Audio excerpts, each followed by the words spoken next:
Good morning. Hi, everyone, and welcome to this Spring Knowledge Transfer event.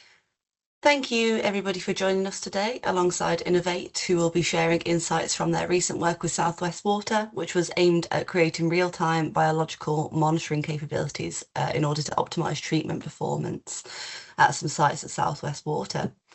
And today's session will be recorded and put on the Spring platform for anybody who would like to watch it back or share it with any colleagues who couldn't make it today. To get us started though, before we jump in, here is a short video introducing Spring Innovation and our role in supporting innovation and collaboration across the water sector.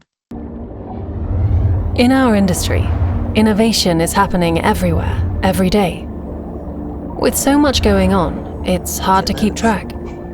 The sector is tackling big, urgent challenges, like climate change, aging infrastructure, and more, but not always in a joined-up way. That's where we come in. Spring is the central innovation hub for the water sector. We gather insights from hundreds of projects across the UK and Ireland, showing who's doing what, what's working, and where the next big transformation could come from. We connect problem owners with solution providers globally, both inside and outside the water industry, to share knowledge, find partners, and accelerate ideas. This means less duplication and more efficient use of time and resources.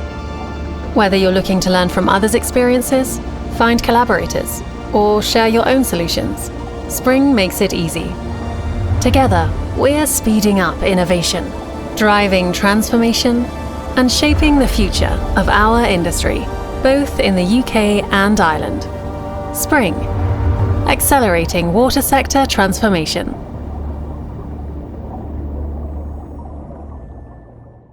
Great, so hopefully that works as a nice summary for anyone who's not familiar with Spring. So essentially, Spring is here to help you deliver against Ofwat's expectations for best practice knowledge sharing across the water sector. We're supporting the delivery of the Water Innovation Strategy 2050 objectives through our knowledge sharing service, which supports the transfer of learnings from an innovation project to the wider sector, creating project legacy that helps innovators to identify and adopt the right solutions at a greater pace. We actually partnered with Ofwat, the economic regulator for England and Wales, to build a view of what best practice knowledge sharing looks like. And the 6 principles we created were to learn from what already exists before committing to innovation projects. And to aid this, we created the Spring platform, which hosts a multitude of project case studies aligned to the priorities laid out in the Innovation Strategy 2050, as well as all of our previous showcases, and that's where you'll find today's session too. We are working on other tools as well to ensure innovation intelligence is easily accessible to the sector. Target innovation insights to the right audience to meet our objectives. So for example, today, do we have the right people on this call who will be able to take action on the knowledge share today within their own organisation? Number 3 is that insights are regularly shared through multiple channels from day one of the project. So historically, knowledge share has always happened at the end of a project, and we really want to start moving towards a model where we share from day one. Sector knowledge is open and centralised, so we want to make sure that we're all being open and honest when it comes to the knowledge from innovation projects. It can be difficult to share about failures and challenges, but it always helps in the long run. It helps to de-risk investment in the future. And we want to make sure that it's all in one place as well, i.e. Spring, because fragmented knowledge, as we know, is a lot more difficult to engage with and learn from. We want to make sure that insights from both innovation successes and failures are shared. The lessons learned from challenges, as I've just said, are just as important as the lessons of success, and we'll hopefully hear about some of these today from our presenters. And finally, that people are empowered to receive and embed lessons from external sources. So Spring and the presenters on this call can all share knowledge, but we want to make sure that the receivers of the knowledge have the resources and the capacity required to make that change, and they feel empowered to do so. So back to today, I'm just going to share a little bit about the agenda for the session and then introduce our speakers before we hand over to the team. Before I do just want to remind the audience that we'll be launching a poll during this event to gain your thoughts and feedback. Answering this poll is the most impactful way that you can help us make sure that these events are providing the value to you, your organisation and the wider sector, and that these showcases really are supporting faster paced adoption of solutions. Your insights not only help us understand the action you plan to take on the knowledge shared today, but if there was anything more we could have done or shared to ensure a successful transfer of key insights from the innovation projects. So that will come at the very end of the session. We'll also be launching a different poll about the midpoint of the session today, just so you can submit your interest in collaboration opportunities and learning more when it comes to this project, since it is such an exciting one. We'll be launching the feedback poll at the break, so please make sure to submit your answers when this does come through, and then we'll launch the poll again at the end for those who didn't get a chance to answer during the break. Back to the agenda then. So we're starting off with an introduction from Southwest Water and some context setting. We'll then go into a technical overview from Inneauvate, and then we'll hear from both on the project roadmap, the steps involved so far in this project. We'll then have a quick break, and then we'll discuss the next steps of the project and the lessons learned so far before going into our Q&A session at the end. So do make sure to submit any questions you have for the presenters in the chat throughout today's session. Just to introduce the speakers quickly, we have Derek Price, Chief Technical Officer and Executive Director at Inneauvate Limited, and we have Kelly Malanga, Regional Process Science Manager at Southwest Water. And without further ado, I will hand over to you to kick off. Right, thank you. I think I've controlled the screen now. Thanks everyone for joining us and for taking the opportunity to listen to us today. So, as Liz mentioned, my name is Kelly. I'm the Regional Process Science Manager at Southwest Water, and next to me is Derek Price, Chief Technical Officer and Executive Director for Inneauvate Limited. And today, we're just going to give you a bit of a flavour of what we've been working on and trying to turn wastewater data into real-time operational optimization. Myself, my background is sort of chemical engineering. Derek is a bug guy. He's more a microbiologist. So hopefully between us, we believe we've got technical skills or understanding of what we need to do with wastewater. So we just take you through that. So to give you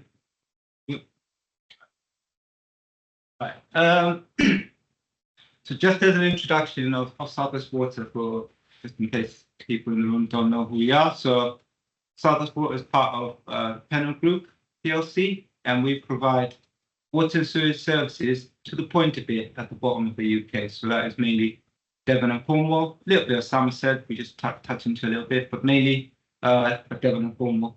Pennant Group also has part of it is Pennant Power, and we also have Bournemouth Water, Bristol Water, Sutton and East Surrey Water as well as part of the Pennant Group.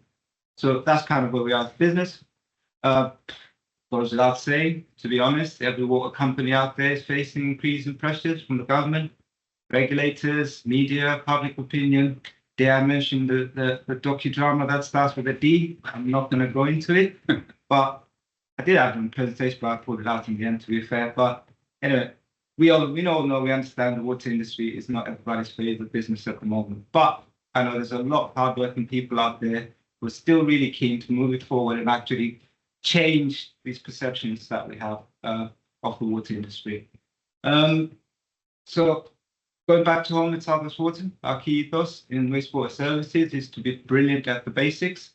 And we're trying to move towards driving towards more proactive and less reactive way of working. And we've set up a few strategies on how we want to achieve this. We're going to be focusing a lot in the next AMP and in the next couple of years on our assets, how we upgrade them, manage them, how we maintain them. We're going to have a strong focus on people, training, upskilling our staff to make sure they can do all the right things and be brilliant at the basics. And as well, how we actually run our processes. So optimizing our processes and smart monitoring, which will start into the presentation we're talking about today. So, every other water company out there, or any business for that matter, we don't have bottomless pits of money to solve everything. So innovation and embracing it is actually key to making smart decision making. So this is why we're here today, talking about innovation, because it's going to help us with our strategies to be brilliant at the basics. The other strong strategy that we're going with is actually sharing problems with everybody. Problem shares, problem help. And we strongly believe in engaging with the industry, networking, sharing. So we're not doing things that other people have already started. We're benchmarking, and again, we can make smarter decisions in being brilliant at the basic and being more proactive and less reactive. So that's it. I think that gives a nice general overview of what Southwest Routes is all about, and why we're here today. The project we're going to talk about today hopefully resonates with some of that ethos and the strategies that we're talking about, and embracing innovation and knowledge sharing that Southwest Water is on. So I'm going to give you a bit of a context of how we got here in the first place. We got introduced Southwest Water to Inneauvate by Spring, actually, back in 2024. When the original request came in, Derek came to us. He lived locally, local business, came to us, wanted to grab a couple of samples. We spoke about what he was doing. It was scientifically interesting to us. It wasn't going to cost us a lot of money to give him. To be fair, he was taking sludge away from us, so I would say than that. But that's fair enough. Well, yeah, come grab a couple of buckets, Derek. So that's how the journey started. He's then gone away, done a bit of fiddling in the lab, speaking to the bugs as the bug man that he is. And through that work in cooperation with Derek, Inneauvate managed to secure some smart grants. One of which, there were 46 successful people amongst, there were one 46 amongst 1,600 applicants. And we started, maybe he's on something here. Maybe we need to join in and partner with Derek and see if we can actually do something with this project. Generally, Southwest Water tend to be fast followers. We kind of look in the market, what's working, what's good, and we'll grab it and run with it. But this one was kind of the first one where we've gone, right, we're going to break the mold here, and we're going to go on this journey with Derek. And today's showcase, hopefully, is about that journey. And at this point, probably it's worth noting that we are still on a journey. If you're sat here today expecting to see a finished product, I'm sorry, we're going to disappoint you. We're still on a journey, but we believe we're on a really good journey. And this is where I want to share this journey and try and at least get some other people who might find our journey interesting to join us along in this journey. So, apart from liking Derek and him stealing our sludge, we had some issues that we were looking at that we wanted to solve. And I think every other water company out there is, it's an age-old problem. We all rely a lot on lagging parameters to understand and control activated sludge processes. The key challenges we face is, there's no real-time insight on sort of BOD that is coming into our treatment processes. We don't fully understand in real time what, the active biomass is. These are critical parameters to understand your treatment plant health. We also have a lot of process stability. Managing process stability is difficult due to large fluctuations in influent. Got a lot of commercial waste, trade waste coming into the equation. Lots of, loads of different influences, the weather, climate change, etc., etc. So you get massive fluctuations, and without, going into the lab to test it every other day, it's very difficult to actually get that stability if you don't have that real-time data. And all the other parameters that are critical to understanding our or activated sludge processes like DOI factors, SSBIs, they kind of are offline lab activities that you've got to do and feed back into the process for controlling your processes. And obviously that puts us back into a reactive operational intervention. It's costing us money when we're doing these things reactively. And this is a quote I read actually the other day, which has really resonated with me a little bit. If you're proactive, you're focusing on preparing, which is where we want to. If you're reactive, you're focusing on repairing. And yeah, so, we want to get to a point where we want to be proactive, as we mentioned in our ethos. So what did Inneauvate offer us as a solution? So they came to us and said they were working on this product, which is a live BOD and biomass integrated sensor. So Inneauvate have had, or got even up to now today, this Shepherd probe, a proven microbial respirator. But lose my words a bit. But it calculates real-time BOD equivalent or proxy, whichever way you want to look at it. And when they came to us, they were looking to develop an integrated sensor into this unit to also measure real-time biomass. So we got really excited because this was going to be, a one-stop shop for process intelligence, all the things that we were looking to solve.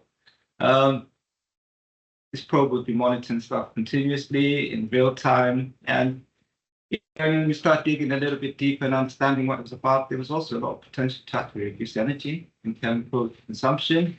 This is bang in line with the rest of our sort of net zero goals. And, going on this journey, also potentially there could be some commercial value with partnering with the Inneauvate in this development. So it was really exciting time when we start getting into the nitty-gritty of it and understanding that, there might be some stuff we can work with and chew here. So we then set about breaking this down on how we're going to actually approach this. And we broke it down into 5 key stages of our journey. So the first stage was kind of Derek stealing our sludge and taking it into his lab and doing his bug whispering to kind of understand and get a bit of proof of concept that this probe would work. We've then moved on to set the next stage to kind of say, right, once we've kind of got this concept that we can have this integrated probe, let's stick it out there on the treatment well, see in the real world, in the field, see if it actually works. Once it works, we thought the next stage would be to actually, let's really rough it up a little bit. Let's give it a challenge. It's one thing sticking it into a lovely sewage treatment works that doesn't fluctuate, doesn't actually, just going to churn out data, but the data I want to understand is the challenging sides, because those are the ones we want to solve. So let's stick it into some challenging sides, see how it reacts, see how it's robust across these different challenging operational environments. So yeah, that was the next target.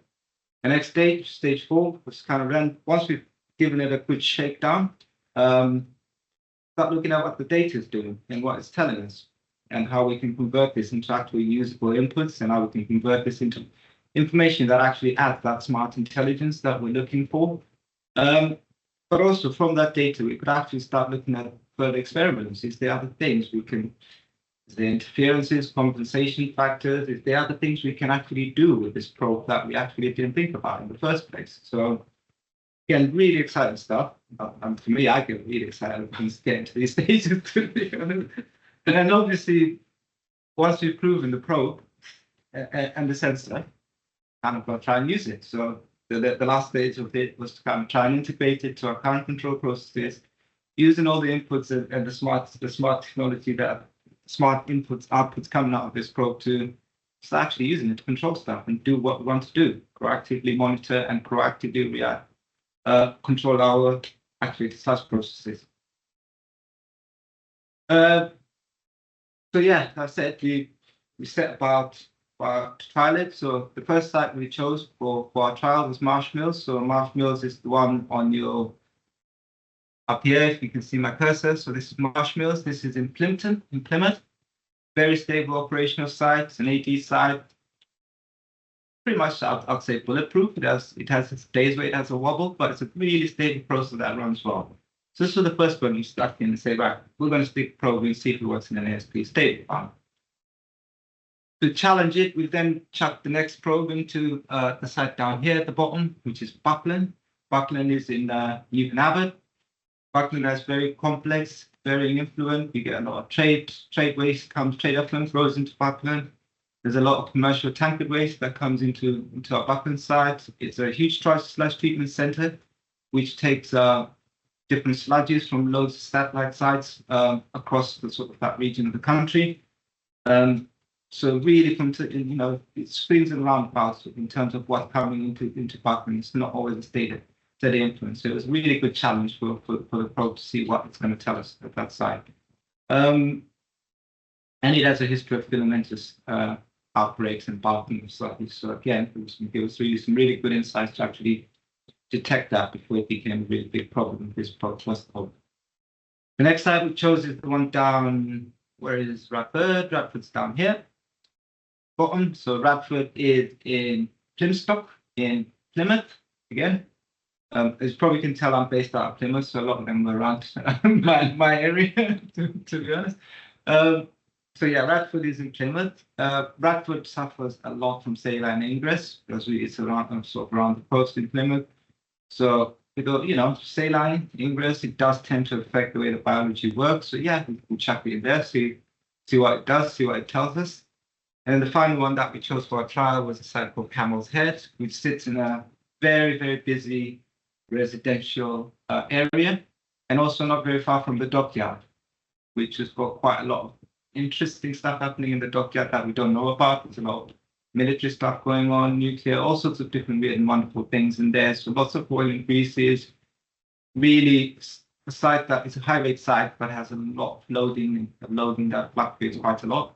So it'd be a really good challenge. And we use a lot of liquid oxygen to supplement that activated sludge process. So if we could actually get to a proactive state, it could actually start cutting some of the usage of that because it's relatively expensive.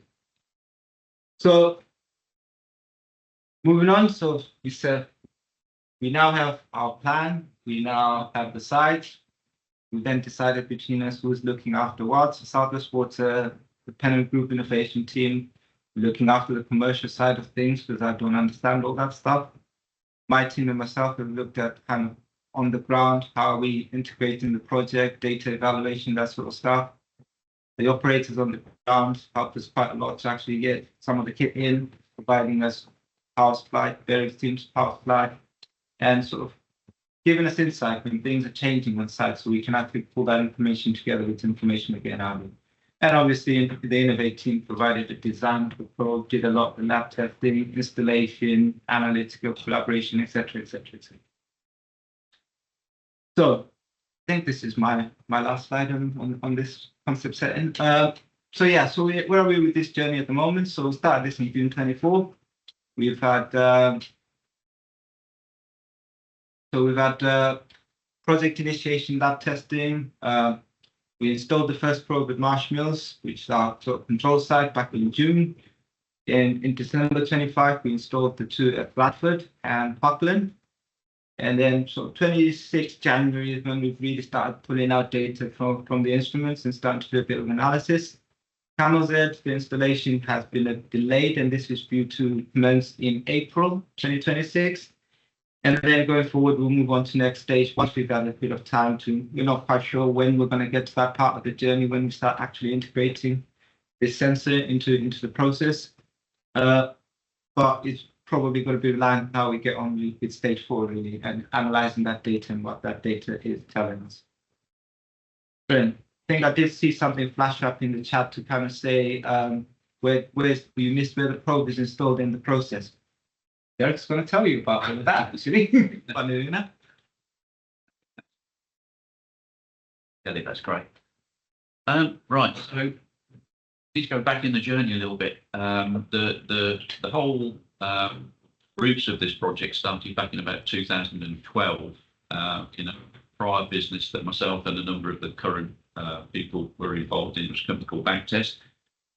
We've been developing products that were based on respirometry, a range of different microbiological products.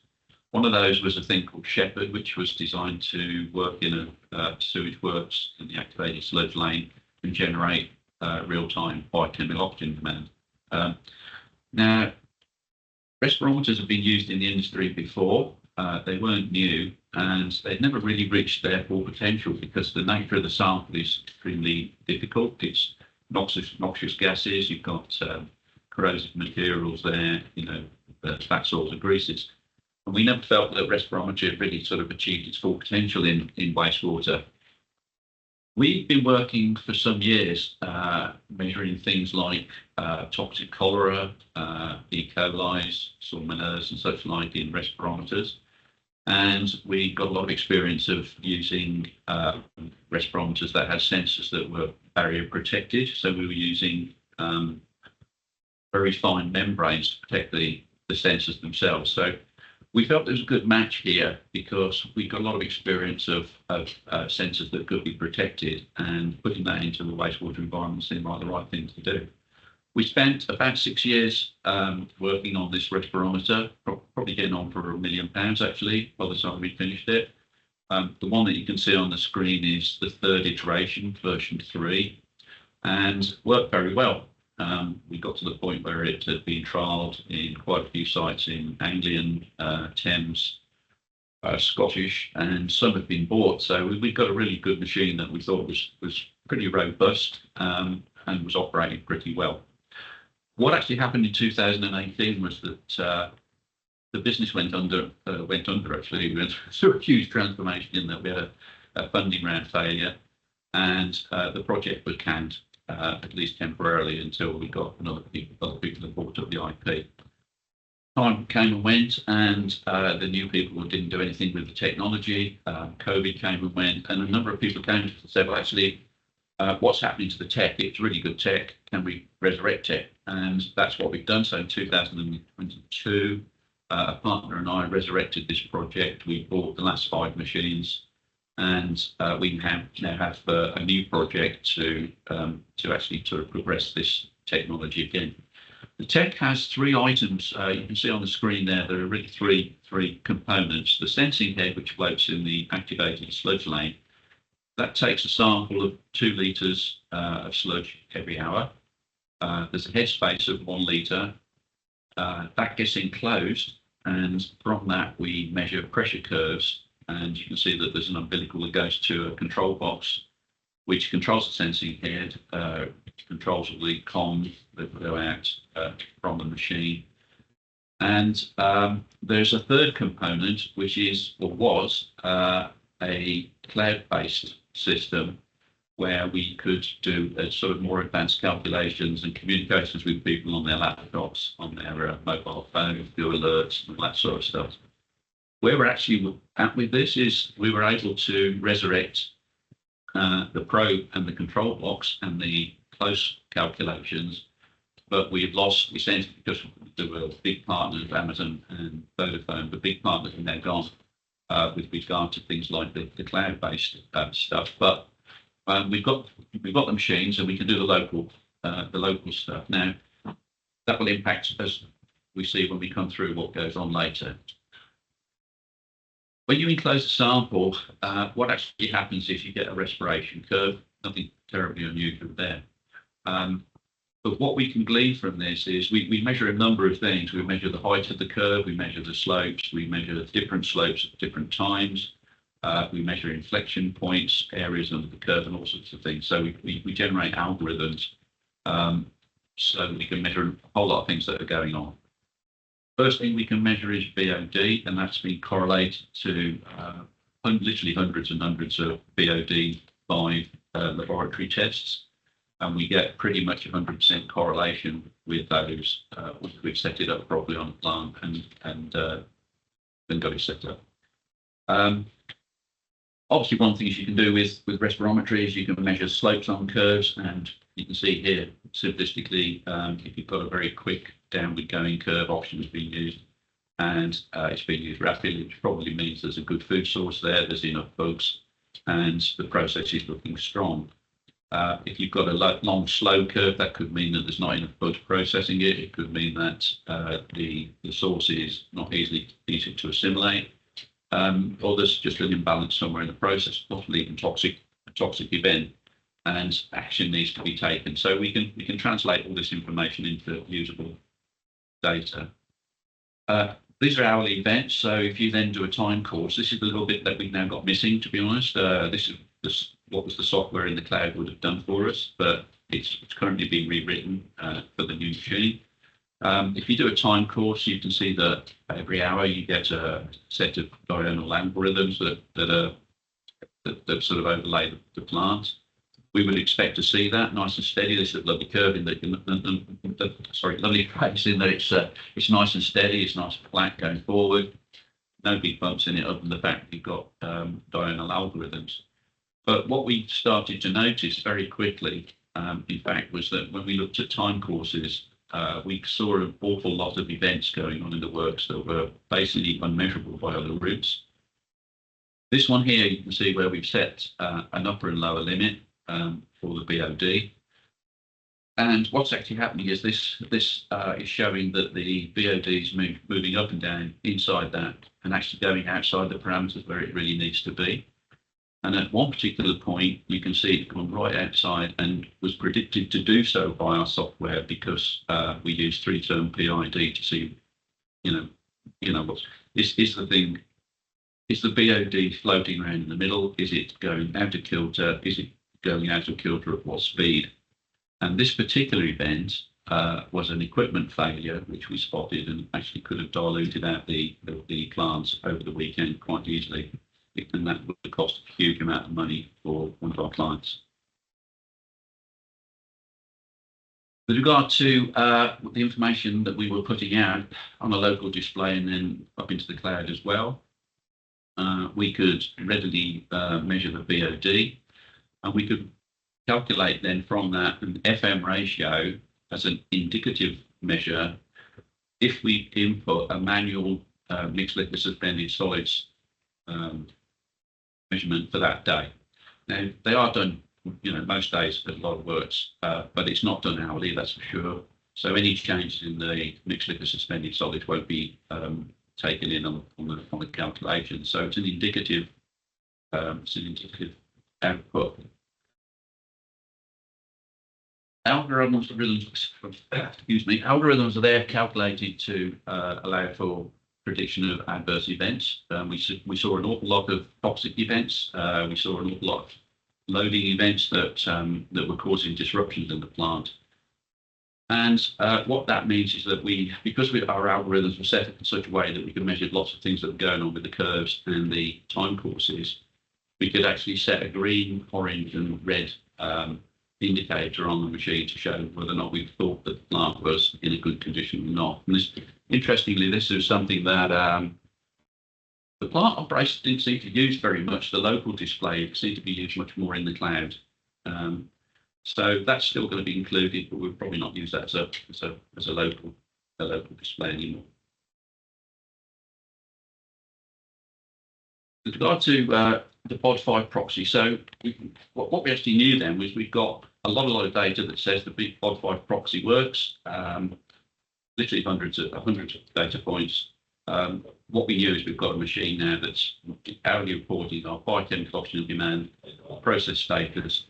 We can give out an aeration recommendation based on the knowledge we've got of what the aeration system is in the plant and its physical characteristics. We've got an indicative FM ratio, and we've got a system that can measure things like toxic events or shop loads. We've got a system again which can do historical trending and data analysis, and essentially what it meant we've got was a machine that could do dynamic monitoring control, and this could be used to reduce aeration costs and carbon footprint, or could also be used to control things like chemical additions or nutrient additions even. And the machine had just for the audience, it's got analog and digital outputs and inputs, so it can link to SCADA systems or other control mechanisms. But the shortfall in all of this, as the slide says, is that we needed, or we really wanted, a biomass measurement which was working in real time at the same as the pod measurement. So we looked around at some technologies, and we settled on this one, and this is a capacitance probe. This had been used quite extensively on in industries such as brewing and pharmaceuticals, and it was really only applicable in the main to single organisms and very controlled environments. We wanted to apply this to a much more complex environment. Clearly, wastewater's got a huge number of organisms. They vary day to day, they vary hour to hour possibly, and they change according to the food source coming in. So that the parameters with the plant are changing around massively, and there's a lot of different organisms around. So we really wanted to see whether or not we could apply this technology to wastewater. Interestingly, the way this works, there's two electrical components to the probe. The first component creates an electric field around itself, and any of the bugs that are in there, if they're live, they become charged and polarized. If they're not live, they don't have intact membrane, so they can't do that. So only the live cells will become polarized. There's a second circuit which essentially measures what's out there, which is the battery. Essentially, the capacitance is now generated by the bugs themselves because they're charged, and we measure that capacitance. Now, this can be done at one frequency, or it can be done at many frequencies. The electric field can be modified. And what's interesting about this is that different organisms of different size may be seen differently by the probe at different frequencies. And this is actually quite important because we think that might be a useful mechanism for looking at different profiles of organisms going forward. One of the byproducts of this probe, which is really useful in terms of the water industry, is that it's got a conductivity meter with it at the same time. It's really quite a handy thing. You need conductivity because it's a useful parameter in the growth of cells in bioreactors. So it's in there anyway, but really useful when we're talking about a wastewater site. So first objective was, can we apply this technology of complex environment? And really the first proper objective is, can we create a real-time live biomass measurement, which will go alongside our BOD. The first thing we really needed to do was to validate its sensitivity and accuracy at the range that a sewage works would operate at. So we go on to that in a minute. And the second thing we really wanted to do was to see whether or not the fact that there were lots of different organism types in the plant could be monitored using the probe at different frequencies. So first objective, does it work in the right range? Basically what we did was dilute some activated sludge out and change its concentration. This is a single frequency result. You can see on the left-hand side capacitance, which is measured in picofarads per centimetre, and the activated sludge concentration on the bottom. So this is reading somewhere between 500 and 3,500 milligrams per litre of mixed liquid suspended solids. Got an almost 100% correlation to the capacitance. So really pleased with that. That went fantastically well in the lab. And we sort of moved on from that, feeling pretty chuffed with ourselves, to be honest. We'd speculated that there is a correlation between the cell diameter and the number of cells and how the capacitance probe sees it. In brewing and in pharmaceuticals, they're looking at bugs really from a range of maybe 1 micron, which is sort of bacteria sized, through to yeasts and animal cells, which might be 20 microns. We sort of expanded that concept, if you like, to see how that would work in a sewage works. So we were going right then from bacteria through protozoans, free-swimming ciliates, rotifers, a whole range of organisms of different sizes.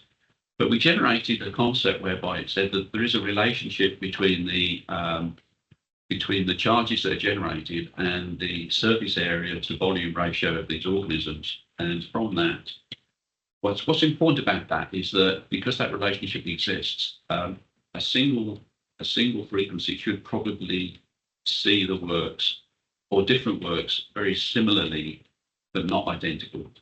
So that was the sort of concept we came up with. But then actually we sort of moved this on a little bit. Bacteria typically measured we can see them on the curve, 1.12 megahertz. Cell cultures have a lower frequency at 0.6 megahertz. Now we've got 25 frequencies available to us. So what we wanted to do was to see whether or not we could get a profile of the organisms right across the range, in a sewage works. And we were able to generate that. So the lower curves here are the normal curves you might see in a works. And we then sort of started to fiddle around with the bugs a bit to see what would happen if we changed the conditions. So this graph here shows what happens if you leave some of those bugs unfed over a period of time.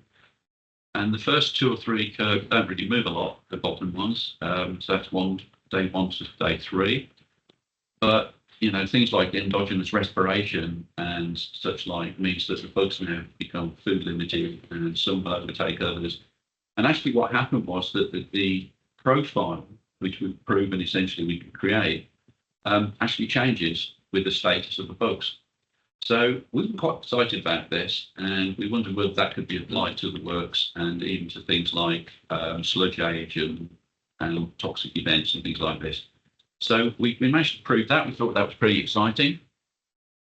And then the hypothesis, of course, from that is that, can we use this indicator of the population type and the response to loads coming into the works?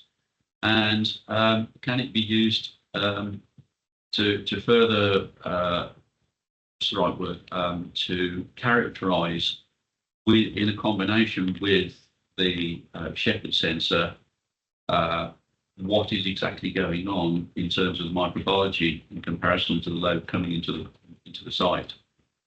What would be happening? We generate an awful lot of data. This is happening every hour. And in fact, some of these fastener sensors are actually picking up signals every 15 seconds. So there's a huge amount of data generated. And basically what we think we've got, we're pretty sure we've got basically, is we've got a system whereby we can monitor or create an ideal food to biomass ratio, because we've got a dynamic BOD measurement in the Shepherd machine. We've got the biomass measurement, live biomass measurement in the capacitance sensor, which is built into the machine. We can characterize how the bugs are respiring in comparison to the loading coming in using the BOD machine, the Shepherd machine. And we might be able to measure how the profile might change over time if that loading pattern changes as well. So we're pretty excited about all this. The proposed sensor, which is what we're building at the moment, is a real-time combination of those two technologies. And what we're hoping it will do is to accurately calculate critical process parameters, which will be food to biomass ratio and Y factor. It will create opportunities for some really clever calculations and process algorithms. That should then mean that we can reduce energy to its optimum levels and potentially reduce chemicals as well. And particularly to balance the process with regard to oxygen. And you know, oxygen it's a key parameter in the works. Also, you've got things that are associated with oxygen. There's a sweet spot in the works, just for sure. The sweet spot is what we're trying to achieve. We think we'll have something that will be able to monitor toxicity or process imbalances, shock loadings, and we can look at it from a number of angles now because we've got these two different probes working together. And from all of that, what we should get is a better quality water because the process is in a nice stable state. The good quality water coming out at the end into the river means that you've got good customer relations with Ofwat and your actual customers. And we also hope that because we've got a very efficient ability to have a very efficient system, we might be able to get better throughput through existing works. And what people are building everywhere at the moment, and some of these plants are under a lot of stress. So we were very lucky that all of that was all able to be done with the help of South West Water. They provided the samples and the sites. And then we, as Kelly suggested earlier, we moved on then to start applying our first prototype machines onto the works. So this one here is what's going on at Marsh Mills in the latter part of last year. The left-hand, these are screenshots, by the way. So the left-hand picture is what you would expect from a works that is not nitrifying at the front end. Probably should mention where this, probably should, Kelly, you did remind me. I should mention where we normally put the probe. Yes. We would normally put the probe at the first point at which the RAS meets the incoming load, or as close as we can get to it. That's because obviously you've got the biomass trying to process the load. We want to be doing it at the earliest possible point to be able to predict what the aeration requirements are going forward. So this is what we would expect. Normally when the plant is not nitrifying, we're picking up carbonaceous input, and we would expect to see a curve of this shape. So we've got a very rapid rise at the start once we enclose the sample, and that then becomes a slow curve down when the oxygen is used. And this was typical of what we found in the last part of, or the middle part of last year with Marsh Mills. On the right-hand side, these are the capacitance trends, and I have to sort of explain this a little bit. Because we're measuring every hour, the top of the red sector is the actual measurement, and the fact it's got a drop-down line is because every hour the machine cleans itself and blows out the sample. So essentially you've got lines that come down where it can't measure anything.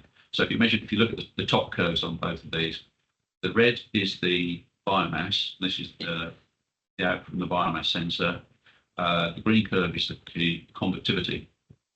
And what we started to note was actually the conductivity sensors being really useful. It's shown us quite a number of events in the works. I'm not sure whether Kelly, your guys knew too much or how much these things were fluctuating, but we've got a way of monitoring that now, and we can see that every hour. Really, it's a really good sensor to have in there. And so Marshmallows was great. It was all operating hunky-dory and just how we sort of expected it to. But in I think it was October, the curve shape changed. So it went from the downward curve, which we would expect with the oxygen uptake, and then we started to get the same initial pressure change, but the curve went upwards. And the reasons for this, there's a couple of reasons. In the literature, endogenous respiration has been cited as something that can generate gas because CO2 comes off when the bugs start eating each other and they're unlocking the locked up carbon. But in fact, what we believe is going on in the plant is that there's probably nitrate coming around from the RAS, and that we're getting nitrification, denitrification really, really early in the works. We're starting to get an upward curve rather than downward one because we're getting nitrogen produced. So this was something that, there was no measure of this before. There was nothing to indicate this was going on other than observations in the works themselves. So again, we were quite excited about this. This was, so we were, anyway, sorry, still Marshmallows. Oh, it is still Marshmallows, sorry. Yeah, we were starting to see quite a lot of events. We saw a lot of events on conductivity, but we started to see, things like diurnal rhythms in the biomass. We started to see things linked together in what was happening. And then one or two events occurred where something changed in the works, and we were able to mirror that with the sensors. Usually what was happening was that we would be getting something to do with the sedimentation tanks with the obvious physical parameter we could see. But these are quite often associated either with conductivity changes or biomass changes, or both at the same time. So the exciting thing about that was that we were seeing events in our sensors that were mirrored in plant observations. This one is Buckland. Left-hand curve is the respiration, and this is what Buckland does every day, every hour. It has a downward curve, but it's ragged, and this is really quite exciting. We've seen this before. We've got the oxygen uptake rate. We've not got the nitrification. But this raggedness, if you look at it, is indicating that there is a minute pressure change every few minutes. And we think that we're not actually certain what's going on here, but we suggest that this is maybe to do with the fact that the flock is quite dense, and different metabolisms of the organisms it's switching basically because the gases can get into the flock and out of the flock again. And because it's dense, there's a lag between the ability of the bugs to grab hold of those gases or produce them. We think that's what's causing a fluctuation in these curves. It happens all of the time. It's actually a characteristic of Buckland, and we haven't seen that before. On the right-hand side, the conductivity moves around all over the place, to be honest, on Buckland, and Kelly already mentioned that it's prone to things like tanker loads, shock loads, all sorts of things going on there. And we do see the biomass measurement moving quite a bit. You can see it's not particularly pronounced on this particular curve, but it has changed. And one capacitance unit is quite a big shift actually. So we see some big movements on Buckland.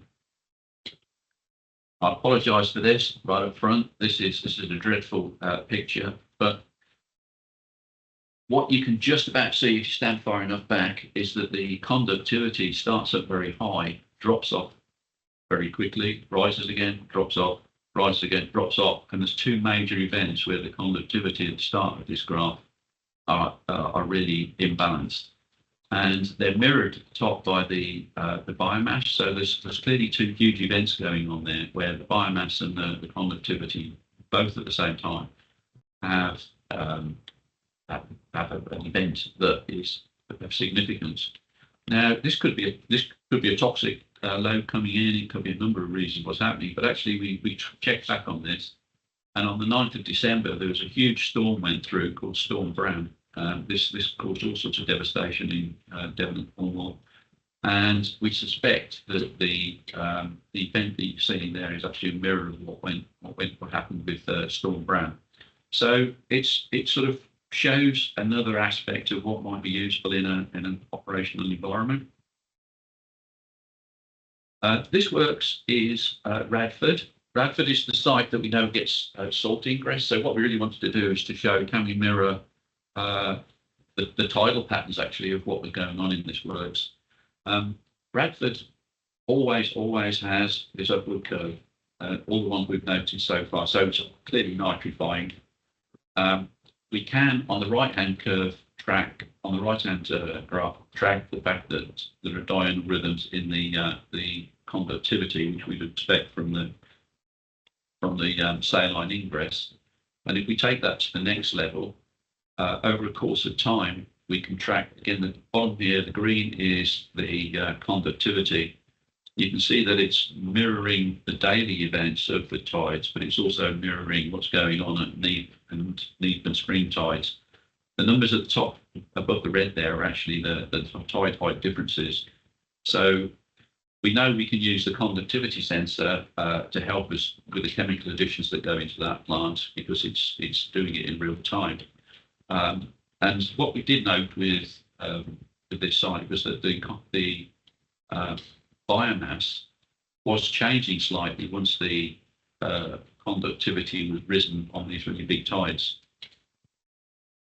We looked at that a little bit more, and we wondered whether the profile of the organisms actually changed between the long period of low tides and the long period of high tides.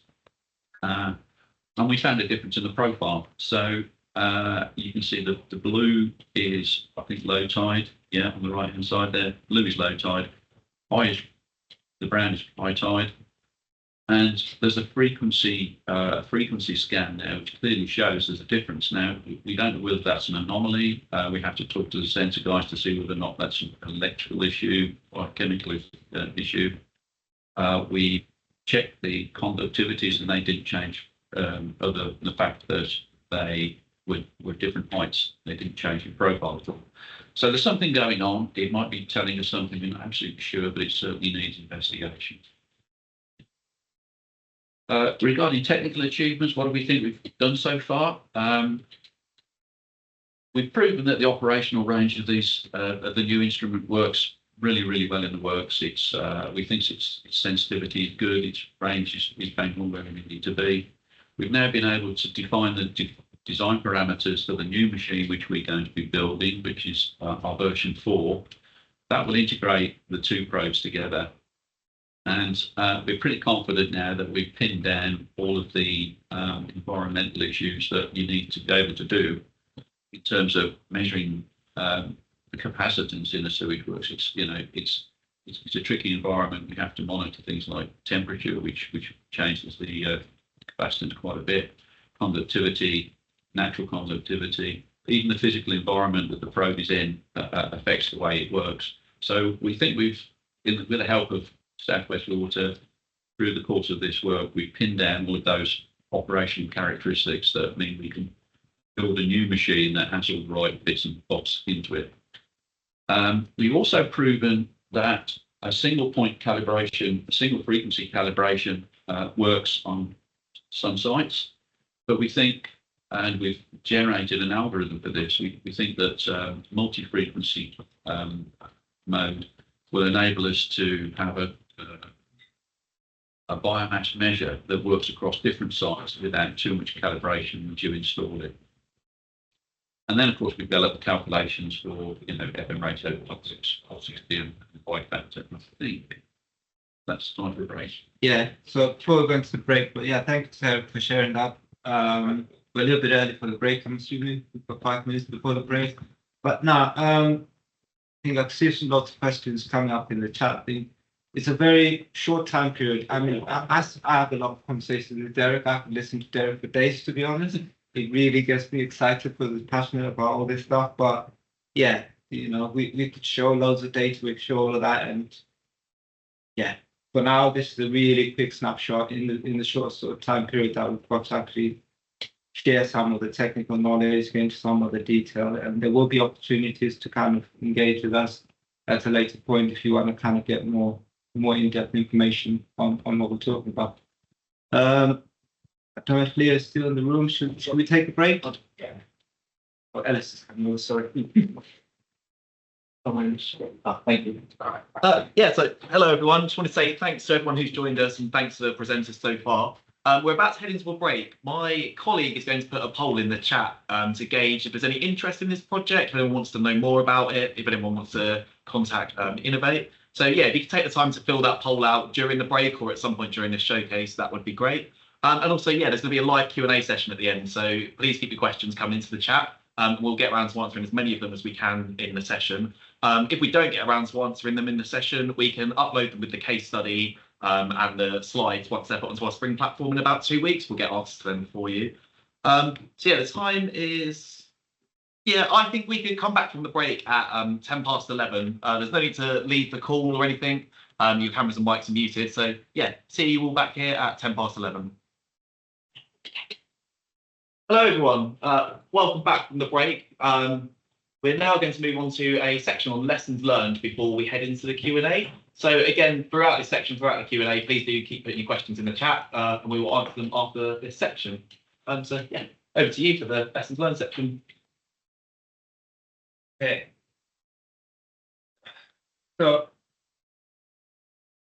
this next section here, we're just going to talk about the next steps. So I think hopefully everybody sees lots of questions coming in the chat, very interesting questions, and hopefully we'll tackle some of those in the Q&A session. But really for us, again, I just wanted to get back to that sort of where we started with this presentation. We're on a journey. We've been on this journey for over 2 years now with Inneauvate. We're still on this journey. We're learning a lot of things. We've found a lot of very technically, scientifically, biologically interesting things happening in our plant with this project, and we're developing as we go forward. So where are we going next with it? So as I mentioned earlier on, since January, we've sort of been trying to pull as much data as we can from the unit. We are trying to actually interpret what this data is telling us. So some of the things that Derek mentioned, what are those curves telling us? Is it nitrification? Is it this? Is it this, etc.? Is it anomaly? So we're kind of in that process now, really crunching those numbers and trying to actually make sense of them.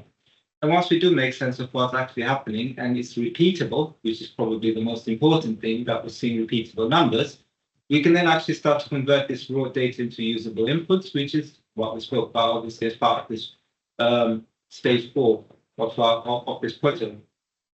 And again, we did mention earlier on, we're going to be moving again into sort of working close together with Inneauvate and define and implement if there's any other stuff that we need to be doing in terms of experimental work to actually understand any other things that are still not quite making sense with the information we're getting or repeatability, etc., based on this data analysis stage that we're currently in at the moment.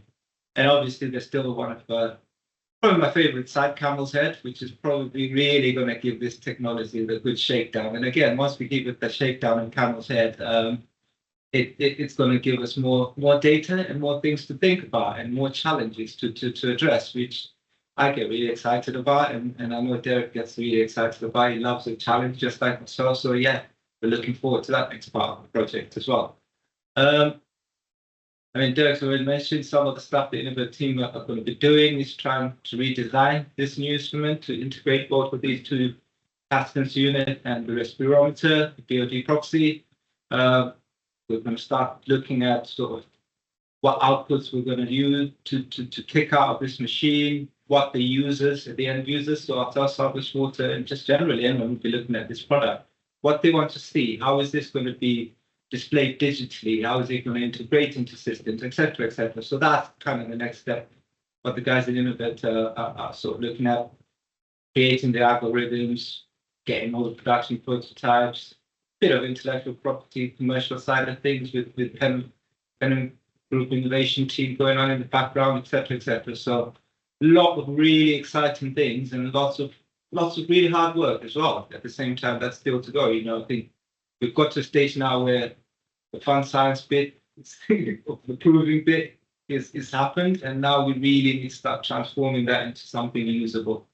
Because we've done science, let's get it into something usable. Because at the end of the day, that's what everybody's looking for, to solve all those issues that we spoke about in the beginning. The other interesting thing or area we want to go down is actually, this is giving us live dynamic information at the moment, and we will get the inputs, we will start using it to do some control. But if we can actually even go that one step further and do even more cleverer stuff, get AI involved, get all sorts of different things moving with innovation and technologies out there to actually start getting it to become a predictive control algorithm. So again, proactive, back again to our ethos of Southwest Water. So large data pool and information we're getting hopefully will allow us to start benchmarking to see what we can do with that information. Derek and the Inneauvate team are very confident that this is possible. I trust them. We'll see how that develops. So yeah, it's again exciting times in terms of where we want to go with this project next. In terms of, I think I did see some of the questions that come in the chat. How's that going to be displayed digitally? So we'll be looking to integrate this into kind of bringing it into your SCADA system. There's still a bit of some work that needs to be done in terms of how the analog and digital signals that this unit will be taking out, how we can integrate that into SCADA systems. IT systems would need to be interrogated, securities, etc., etc. So again, another little bit of challenging work that we still need to work with. But we started having some discussions in the background, just to gauge the interest amongst the people who actually sign the checks and allow us to stick stuff into sites. I stick stuff into sites for scientific interest and optimization and stuff, but the long-term integration is our asset management colleagues who can have this sort of rule the roost on that one and sign the check with it. So we started having some conversations with them. There's a few sites where we think we might be able to integrate this in the background, stick it into our SCADA, see what it's doing, give us a bit more information and learning data. So again, really positive uptake from several individuals within the business to kind of, what do we do with this and what potential this Inneauvate product can deliver for Southwest Water. Yeah. So finally, what have we learned? Obviously, it's been a journey. We're still in a journey. We're still learning. But what have we learned so far? It's probably the next stage here of this project now. As well, it's a good point to reflect, and we're bringing it probably maybe early to this kind of forum. But hopefully, we've taken some learnings and we still have a lot of learning to do. To be fair, I mean, Derek, there's a list there. You've gone through what you guys think you've learned from Inneauvate. Well, there were some horrendous things. We in the original shed units that we had over the last 8 years or whatever, which has passed us by, simple things like Windows updates can absolutely disrupt the process hugely, and we've got to get away from that.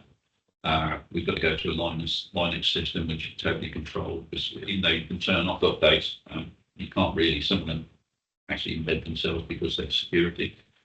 So the whole system now going to move across to Linux, and that's all going on at the moment. The other things that we learned, I've got to be honest, it took me many months to get a grip on the capacitance probe and how to even do lab testing with it, because the environment it works in affects the results hugely. Got a grip on that now, and the bench rigs went through quite a lot of iterations before we got that right. I think the bench rigs can still be upgraded by having ones that are much more aligned to a site. So maybe a small process that can be modified, instead of a bench rig would be better. And one of the things that I didn't actually mention about conductivity sensors was that because they create frequency, they can self-clean. So you have a cleaning cycle where just for a few seconds the probe basically vibrates and cleans its own sensor. So this is a fabulous thing, but it disrupts the way the system works for a period of time. So you have to be aware that the data has to be handled slightly differently after that. But apart from that, it was a good project so far. We've got a lot more ideas on where we'd like to take these things. We've got other functionality we can add, and we've got a roadmap of work we can work together on, I think. So from our side, I think Derek mentioned earlier on at some stage when we sort of they picked up the pieces and put them all back together with the old Shepherd probe into what we're working on now. That some of the functionalities that were sitting in the cloud kind of got lost and they did not get resurrected. So that's been a bit of a challenge for us, because when I go out to site and I'm looking at where these probes are, but I go into the unit and fiddle with it, because we don't have that live data. I can sit at home with a glass of wine and look at what the site's doing, which I don't do, to be fair, but sometimes. So it'd be wonderful. So that's where we've learned that would be a good thing that would benefit us. So that's something we're talking with the Inneauvate team about, resurrecting that and how we get that working again.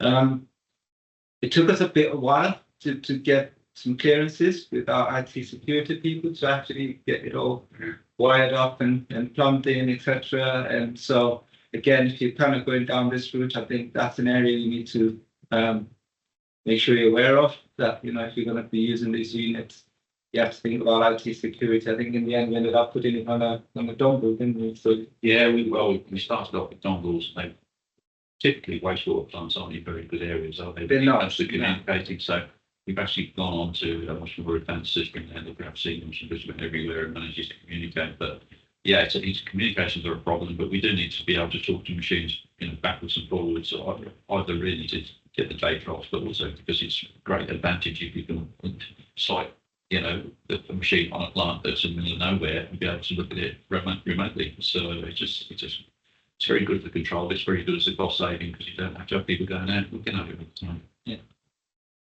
So again, the other thing we learned is, you know, in this project, being open and having those regular communications with Derek. You know, we're tracking events here, and I think it's been a bit of a culture shock for our operational colleagues. They do keep their records, but we're kind of asking them a bit more, so we can actually get, you know, better, really accurate, really detailed record keeping of any operational changes. You know, whether the operational changes in terms of things they've noticed within the process or actually things they've done to keep the process as part of operating the process. So it is quite important, because that's kind of lagging up in some events, and we can go back and go, oh, okay, Mr. Operator here tweaked the RAS because of A, B, C, D, whatever the reason was, and we can help us to actually ratify and explain some of the things we're seeing in the sensor.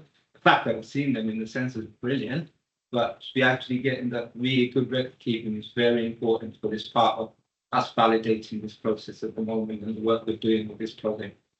And then, yeah, finally, the last thing, I think that the guys from the team here, very passionate, very persistent. The amount of times they've knocked at my office door. Yeah, but we love it. We really do. We love it. And it's been a really good working relationship the last 2 years, and hopefully it will continue to be a really good relationship, and hopefully we'll get more people joining us on this journey. But plenty of doors in the zone.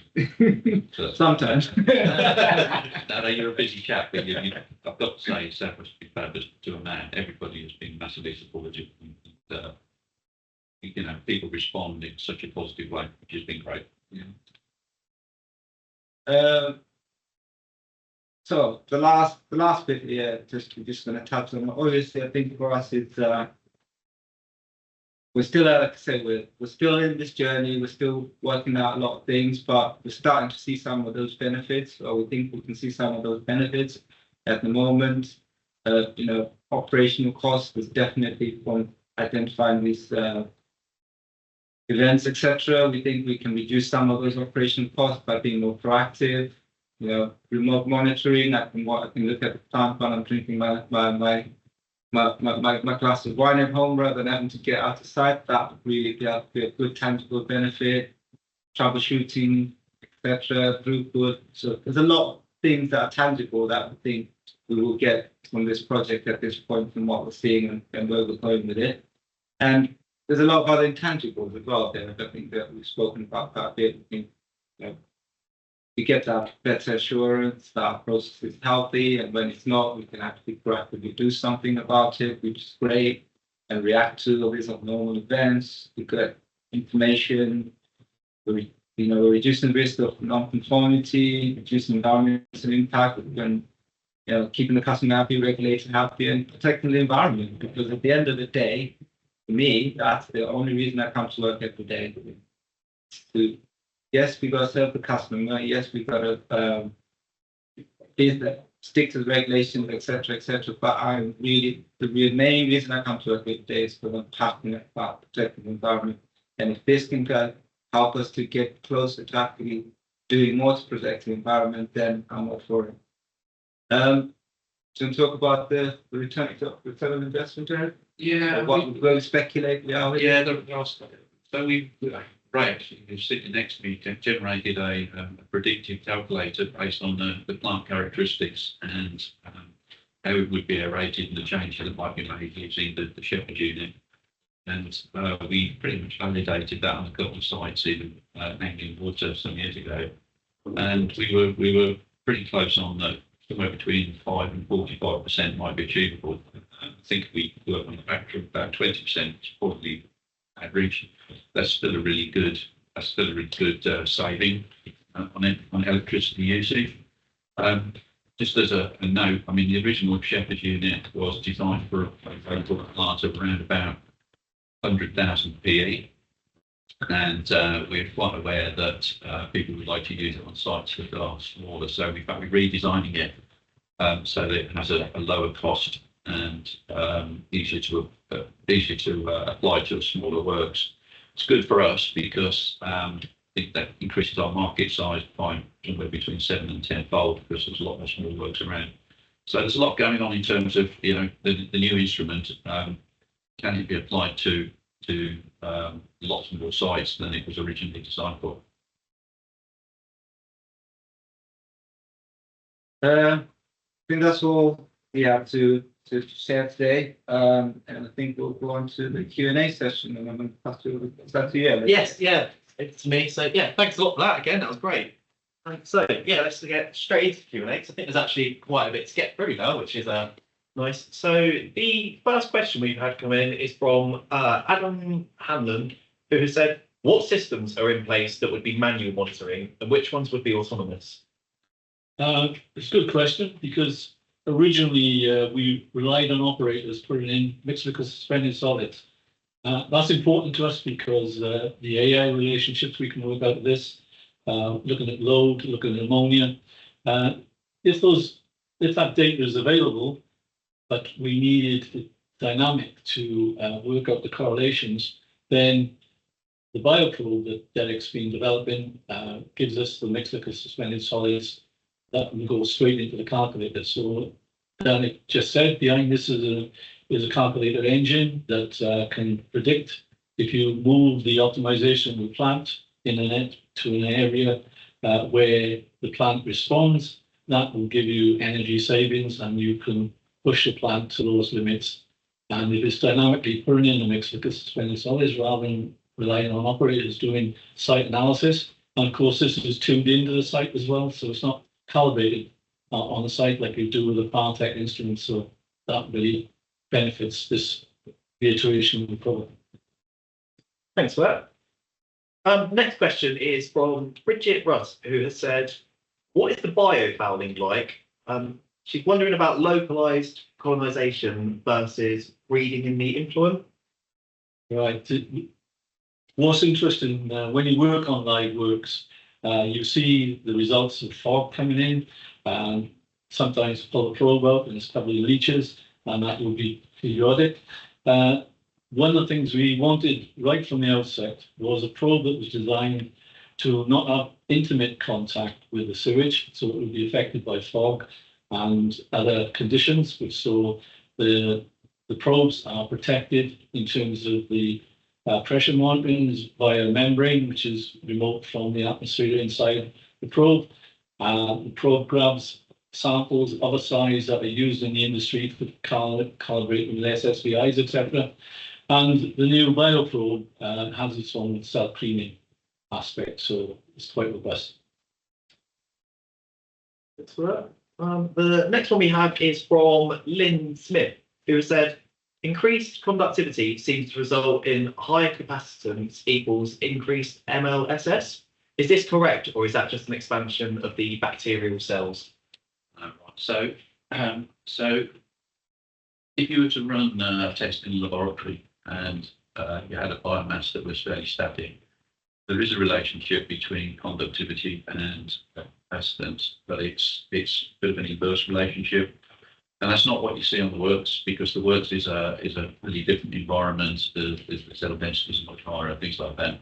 And the works have their own issues. Conductivity seems to be the conductivity seems to be something that changes within the works, and it swamps what's going on in the normal inverse relationship. So it's not really the way it works. Yeah, real time. Cool. Thank you for that.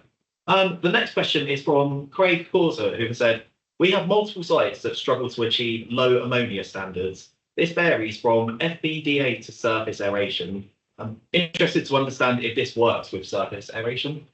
Yeah, the engine calculator allows some mechanical aerators, and as long as you've got the BOD, the calculator will predict how much energy you require, and that's reflected in the engine power on the works, and whether you've got sufficient capacity or not. And that's an output. It used to be in the cloud, which Derek's now taking care of. It's quite an interesting aspect because Derek and I come together because I work in bio-augmentation on wastewater treatment plants. And to really get the full benefit of the plant, you need to push it. And there's some areas you can't push it because of biochemical changes that could be adverse. And that's why Derek and I are working together, because this is an instrument that can tell you what's happening, and you're not pushing the plant too far. And if you've got sufficient aeration, insufficient aeration, or mixed aeration, we can accommodate that in the plant. I think the other things that I think the positioning of the probe in max field. So where we've used it, it's Wastewater in the charts that have all been planned up with diffusers. So I can understand where the question is coming from with surface aerators, because you've got a bit more splashing about and turbulence and that kind of stuff and interference. But again, because of the way the probe functions and that it takes up a sample, it should not really get that turbulence actually affecting the way you're monitoring, if that's what the question was implying as well, just addition. Cool. Thank you for that. The next question is from Adam again, who has said, so to elaborate on stage 5, how does the Shepherd compare to the previous ways these sites were working? And what was the previous way of testing the sites? I think this is a good question, because we find working across different water companies, Derek has, I have, there are different philosophies on how we run a plant, and where you take the DO readings, how the plant responds to the DO readings, and whether you're using ammonia control, whether you've got standard set point control. All those can be incorporated in the algorithm that goes into the plant, and that can be tuned into the various philosophies different water companies have on running their plants. So in terms of surface water, generally our DO measurements actually was an interesting conversation with Derek the other day. At surface water, we measure residual DO. So we actually put our DO probes at the back end of the ditch, and that is how we control what our aeration is. So if we're setting it at say 1.5 for our DO measurement as residual in the back end, we're kind of effectively saying we're assured that we're providing enough within the aeration lane or the oxidation ditch. So that's the kind of philosophy we're doing. In terms of mixed liquor, again, we're measuring mixed liquor on the back end with the mixed liquor probe, but you don't know what the ash content is. So the Shepherd unit will give us a bit more of that intel, because the mixed liquor could be 2,500, but what the actual volatile, mixed liquor volatile side, that's what that product hopefully should be giving us more information and more insights and to be a bit more proactive in that respect. And then the next question that came in is from Richard Foster, who said, hi there, has there been any feedback on how easy these units are for maintenance, service or calibration? I think both Derek and I can answer that. We had 6 years ago when we were working, we had various probes around, and the company closed down overnight, and I've done other work on plants, and we still had probes that have been unmaintained for in excess of 2 years of generating data, but obviously we weren't using it. So it was really proof of concept of what we built in the first place. Cool. Thank you for that. And then some of these other questions came in on the sign-up form, so before the showcase itself. But feel free to keep putting questions in the chat, and we will get to them. The first one I've got is: will Shepherd be affected by foaming?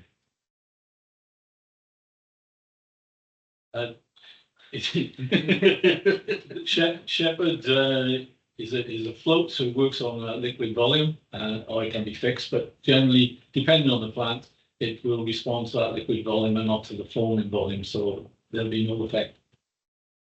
Thank you for that. And then the next one is: where is Shepherd sited in the AS lane? That question's come up a few times. Yeah, I think Derek think addressed that. Yeah, so okay.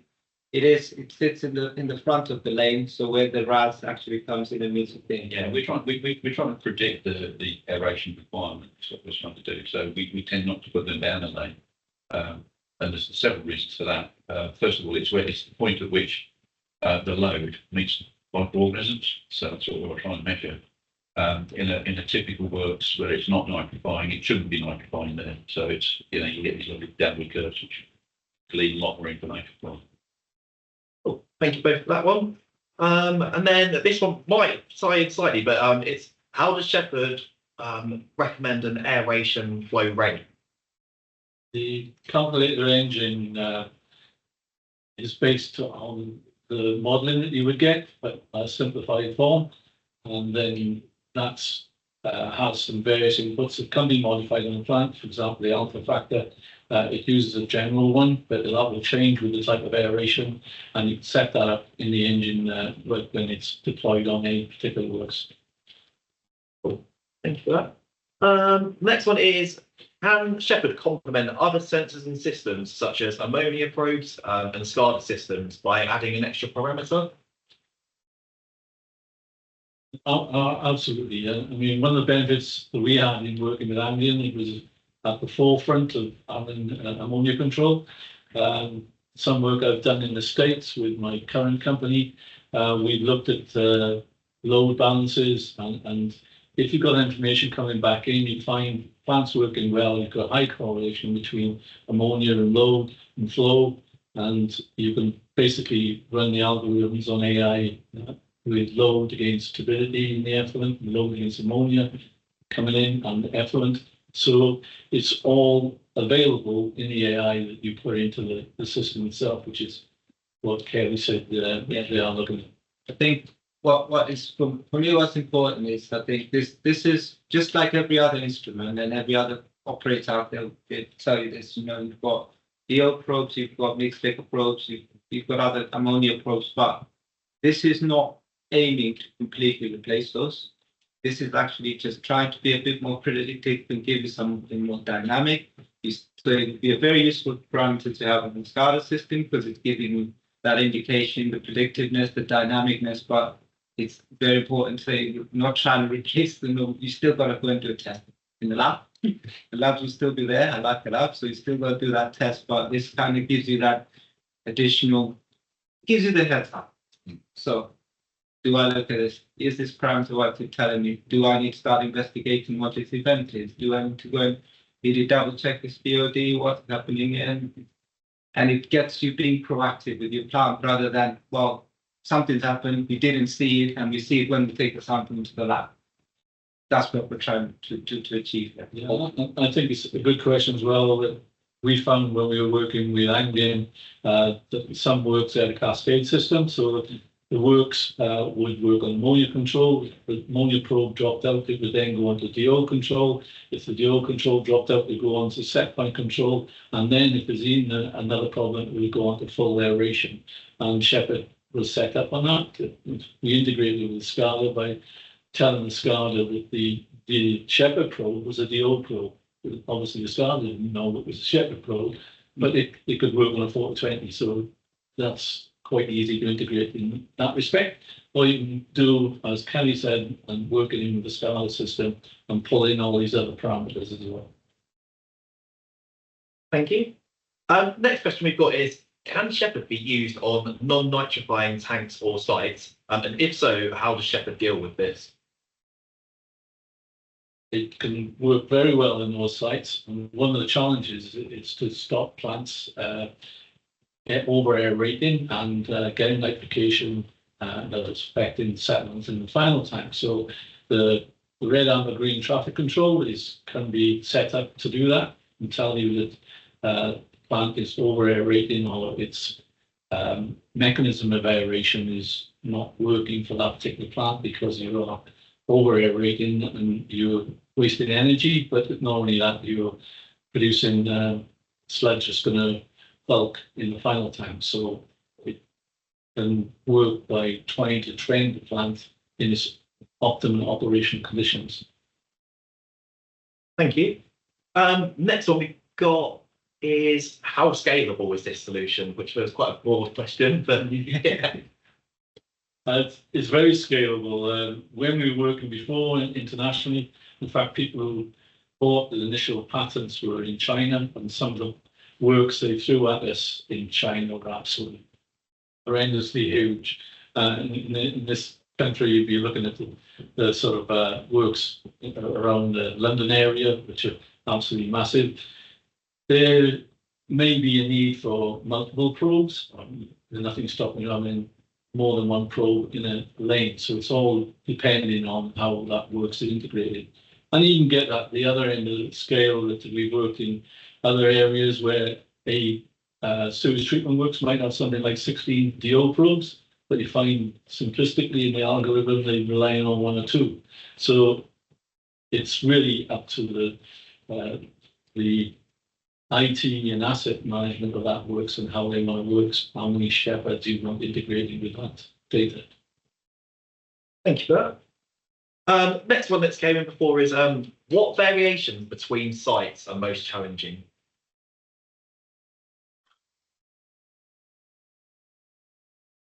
To me, the main variation are uncontrolled tanker coming in. I worked on the works. Was also taking brine effluent from a water treatment plant that was using ion exchange to remove ammonia, and it was planned that those tankers would discharge into wastewater treatment works. That seems all well and good until the contractor was doing the discharging turns up with 3 20-litre tankers within an hour of each other on the works, and you could see it knocking out the ammonia on the plant itself to an extent that could exceed the ammonia consent. So it's really having unmanaged tanker loads coming in, I think it's the biggest problem for the probe and for plant operators. I think looking at if you ask me the question, I'd probably argue a lot of our sites are challenging in one way or another, but that'd be a whole different webinar altogether, to be fair, on that subject. But yeah, I think what Ray said there is, we get a lot of commercial tanker waste, we get a lot of trade influent. Another big area that we see a lot in surface water is misconnections. So we're getting a lot of misconnections that we've not mapped within our network, ending up in our sewage, putting in all different things, that third-party influences that we have no control of, can cause fluctuations. And I suppose as well, there's a lot of development in the area, so start to see more runoff coming off the roads and more built-up areas which we didn't used to experience earlier on, which can introduce oil species with lots of more traffic, pollution. The list is endless. There's many things that can actually impact what's coming into our site and fluctuating lately. Yeah, I think internally as well, where you've got sludge treatment on site, and we've got this centrifuge coming in an uncontrolled way at a particular delicate time to the plant. So again, having sight of the process enables you to control that sort of thing better. Cool, thank you.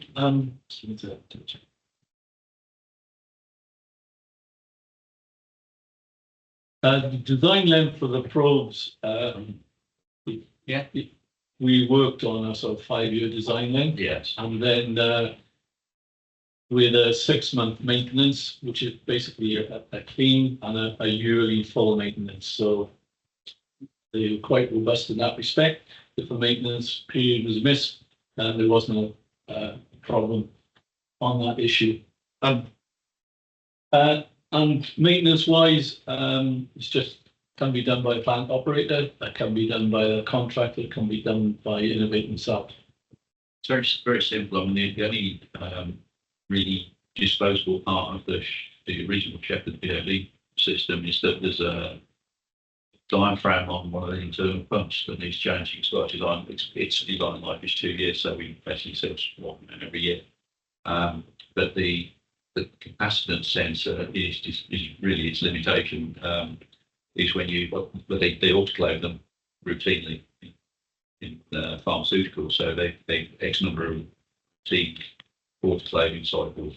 They'll go through hundreds of them, so it's pretty robust probe, really. Yeah, not expecting any problems with those. Cool.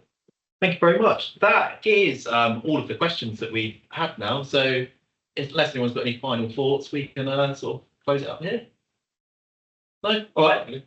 No.